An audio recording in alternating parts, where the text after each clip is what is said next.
Hi everyone. Today I'm going to show you how to use dental floss the right way. Do you brush your teeth every day?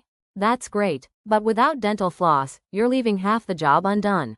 Your dentist has probably already told you, flossing completes what brushing alone can't. When dental plaque is not properly removed between the teeth, it can cause food to get trapped in the interdental spaces, leading to gum inflammation, bleeding, interproximal cavities, and eventually bad breath. Dental floss is recommended for cleaning tight interdental spaces, while interdental brushes are better suited for wider gaps between teeth. There are different types of dental floss available, so don't hesitate to ask your dentist for advice.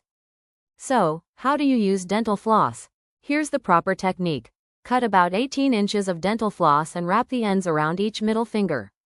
Hold the floss tightly between your thumbs and index fingers. Gently slide the floss between two teeth, forming a C shape around one tooth without forcing. Move the floss back and forth, then pull out vertically to remove debris. Repeat the process on each tooth using a clean section of floss each time.